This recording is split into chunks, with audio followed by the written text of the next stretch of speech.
নবী সাল্লাল্লাহু আলাইহি সাল্লাম আবু তালেবকে কালেমা পড়াবার জন্য কি পরিমাণ কাঁদছে, চেষ্টা করছে। শেষ মুহূর্তে বলছে, চাচা চাচা কালেমাটা পড়েন না চাচা। বলছে না, মানুষের কাছে বেইজ্জতি হব, পড়বো না, মানুষ লজ্জা দিবে।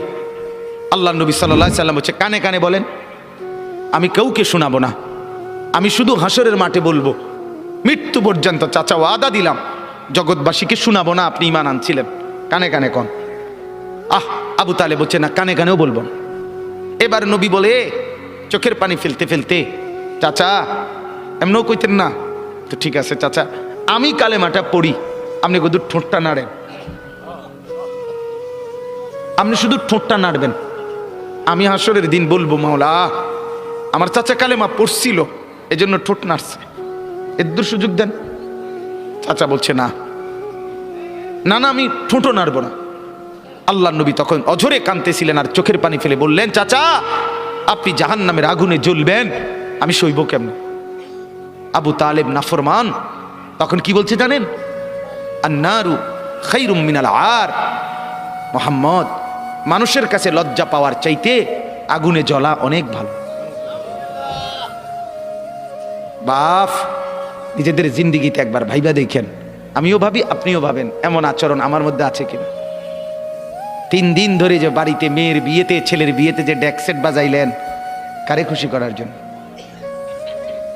হ্যাঁ, 1 লক্ষ টাকার গেট, এরপরে গায়ে হলুদের এই নগ্ন অনুষ্ঠান কার জন্য করলেন?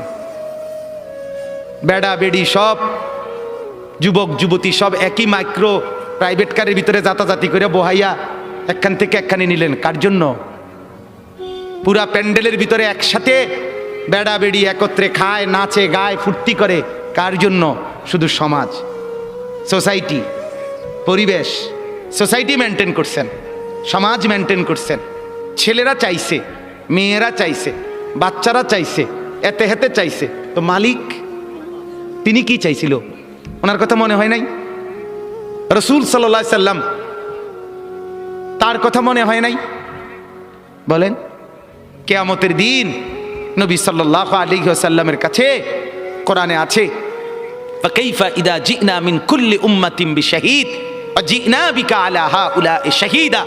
নবীকে বলছে আল্লাহ, বন্ধু আপনার উম্মতের প্রত্যেকের আমলনামা আমি আপনার হাতে দেখাবো, আপনার হাতে, আপনার সামনে পেশ করব, আপনি দেখে কথা বলবেন, আমার কাছে সুপারিশ আপনি কইরেন, মানা নাই, কিন্তু আপনি দেখে করবেন।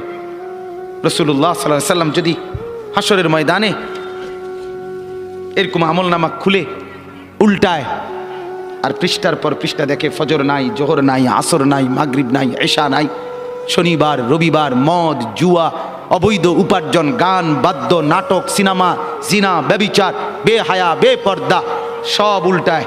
আল্লাহ নবী সাল্লাল্লাহু আলাইহি সাল্লাম তখন বলবে, উম্মত কি এটা? উম্মত আমার 23 বছরের এত চোখের পানির কথা একবারও মনে হয় নাই, কি আনছো এটা আমারে? উম্মত তুমি জানো না আমি যে তায়েফের পাথরের আঘাতে পুরা পিঠ চালনির মতো ঝাঁঝরা বানায় ফেলছে আমার? শোনো নাই তুমি? আমারে যে উহুদের ময়দানে দান দান শহীদ করে রক্তাক্ত করছে, তুমি শোনো নাই? আমি যে 14 দিন পেটে ক্ষুধার তাড়নায় পাথর বাঁধছিলাম, উম্মত তোমার মনে নাই?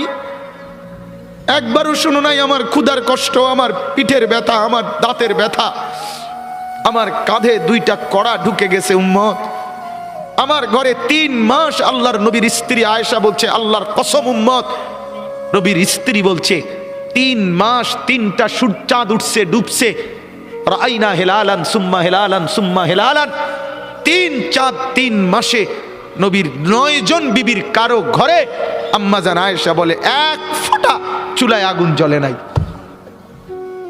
মা আওকাদাত ফি আবিয়াতে রাসূলিল্লাহ নারুন, নবীর একজন বিবির ঘরেও আগুন জ্বলে নাই। আল্লাহ নবীর স্ত্রী আয়েশা একদিন বলছিল নবীকে পিঠে হাত বুলাইয়া, ইয়া রাসূলুল্লাহ, স্বামী আপনার পিঠ ছিদ্র ছিদ্র কেন? পুরা পিঠ চালনির মতো ছিদ্র ছিদ্র কেন? আপনার কি ছোটবেলায় বসন্ত রোগ হয়েছিল, গোটা হয়েছিল? আল্লাহর নবী চোখের পানি ফেলে বলছে, আয়েশা তুমি জানো না আমার এই পবিত্র দেহে তো কোনোদিন মশাও বসে না, মাছিও বসে না, পোকা বসবে কেমনে? আমার পবিত্র দেহে তো হাঁটলে মেশকের গ্রান বের হয়। আমার পেশাব পায়খানাও তো কোনোদিন জমিনের উপরে 1 সেকেন্ড থাকে না, মাটি ফাঁক করে ভেতরে নিয়ে যায়। সেই আমার গায়ে গোটা হবে কেন আয়েশা? এগুলো আমার তায়েফের পাথরের আঘাতের রক্তের দাগ।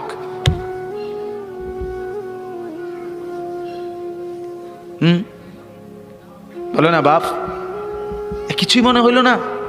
এভাবে ভুলে গেলেন রাসূলুল্লাহ সাল্লাল্লাহু আলাইহি সাল্লামকে একবারও মনে হলো না? আল্লাহকে ভালোবাসেন, নবীকে ভালোবাসেন, আখিরাত চিনেন? এই বাপ, আমি আপনাদের সন্তান। আমার বাবা আপনাদের মহল্লায় 43 বছর এই বড় মসজিদের ইমাম ছিলেন। একদিন 2 দিন না। আমি এই মাটিতে বড় হওয়া ছেলে, এই প্রাইমারি স্কুলের ছেলে, এখানেই বড় হয়েছি। এরা সব আমার আপনজন। আমি আমার আপনজনদেরকে শক্ত করে বললাম, আমি যদি কারো ভাতিজা হই, আপনি আমার চাচা। আমি চাই আমার চাচা যেন হয় জান্নাতি। আমি যদি কারো নাতি হই, আপনি আমার দাদা। আমি চাই আমার দাদা যেন হয় জান্নাতি। আমি যদি কারো ভাই হই, বন্ধু, তো আমি চাই ভাই, 2 ভাই মিলে একসাথে হই জান্নাতি। আল্লাহ তোমাকেও তৌফিক দেন, আমাকেও তৌফিক দেন। দোয়া করি বাপ, দোয়াও চাই। জিন্দগি বদলান যুবক, জিন্দগি বদলাও। দিবা নিশির ফিকির আমার, জিন্দগি চেঞ্জ করেন, জীবন চেঞ্জ করেন। ফজরের নামাজে অভ্যস্ত হন। আল্লাহর কসম বন্ধু, ফজরের নামাজ যে পড়বে না, সে ইমাম মাহাদিকে খুঁজে পাবে না, সে দাজ্জালের অন্তর্ভুক্ত হবে। এটা হাদিস। মাহাদি পাবে না, দাজ্জালের অন্তর্ভুক্ত হবে। এই সমস্ত মাথার সেলুন কাটিং চুল, যেগুলো উঁচা, সামনে বড় বড় চুল, এদিকে চুল নাই, এদিকে চুল নাই, সব দাজ্জালের চুল। বিশ্বাস করো, একেবারে পরিষ্কার হাদিস, মুসলিম শরীফের হাদিস। আল্লাহর নবী বলছে, দাজ্জাল হবে শাবুন কাতাতুন, দাজ্জাল হবে যুবক, আর দাজ্জালের চুল হবে এলোমেলো। এই জন্য দুশ্মন এটাকে জনপ্রিয় করে দিছে। এদিকে নাই, এদিকে নাই, ওইদিকে নাই, এখান দিয়ে নাই, এখান দিয়ে ফেলাই দিছো, ওইখান দিয়ে উঁচা করে রাখছো, সামনে দিয়ে ঝাঁকড়া বানায় রাখছো। কি করছো বাপ? কোনোদিন জিজ্ঞাসা করলা না এটা কার থেকে নিলা? কি এটা কি মডেল নিলা? সেলুন থেকে বুঝি মানুষে মডেল নেয়, নাফিদ বুঝি ডিজাইনার হয়। হ্যাঁ, এটা বুঝি এটা রুচি হইলো। হ্যাঁ, কি পড়লা বন্ধু? এত বাংলা, এত অঙ্ক, এত ইংরেজি বই, এত পদার্থ, এত অপদার্থ, এত জীববিজ্ঞান, এত জড় বিজ্ঞান, এত কিছু কই গেল? এরপরে সব থুইয়া নাফিতের থেকে গিয়া ডিজাইন আনলা। কথা বলেন না কেন? নাফিত থেকে কেন ডিজাইন আনলেন? নাফিত কেন সাজাই দিবে মুসলমানকে? মুসলমানকে সাজাবে তো রাসূলুল্লাহ সাল্লাল্লাহু আলাইহি ওয়াসাল্লাম। এক সাহাবী বলছেন, নবী কেমন ছিল জানো? যার সারা অঙ্গ একসাথে দেখলে সবচেয়ে সুন্দর, প্রতি অঙ্গ আলাদা আলাদা দেখলেও সবচেয়ে সুন্দর। আরেকজনকে বলছে, আপনি বলেন তো। আরেক সাহাবী বলছে, আমি বলি যে নবী ছিলেন এমন যাকে একবার দেখলে আবার দেখতে মন চায়, দ্বিতীয়বার দেখলে প্রথমবারের চাইতে আরো সুন্দর মনে হয়। যত তারে দেখি তত সুন্দরই লাগে। তিনি ছিলেন এমন। আল্লাহ তাআলা মেরাজে, এই যে এই মাস, 7 আসমানের উপরে আরশে আজিমে আল্লাহ তাআলা নবীকে নিয়ে গেলেন। যখন আরশের উপরে আল্লাহ তাআলা রাসূল সাল্লাল্লাহু আলাইহি সাল্লামকে দাঁড় করাইলেন, এইবার আল্লাহ বললেন, বন্ধু কোনানে আনছি জানেন? আপনি জানেন কোথায় আনছি আপনারে? কয় যে আপনি যখন ছোটবেলায় জন্ম নিছেন, ছোট্টবেলায় ফেরেশতাদেরকে বলছিলাম, ফেরেশতারা আমার বন্ধুকে কোলে নাও, নিয়া আমার সৃষ্টির পূর্ব থেকে পশ্চিম পুরা দিগন্ত ঘুরাও, আমার গোটা সৃষ্টিকে বলো যে তারা যেন দেখে বন্ধু আমি কেমন বানাইলাম। দেখো, দেখ আসমান দেখো, জমিন দেখো, বন্ধু আমি কেমন বানাইলাম। নাক দেখো, চোখ দেখো, ঠোঁট দেখো, মুখের চাহনি দেখো, চেহারার রং দেখো, চোখের পলক দেখো। এরপরে আল্লাহ 7 আসমানে আরশে আজিমে নিয়ে এইবার আল্লাহ বললেন, বন্ধু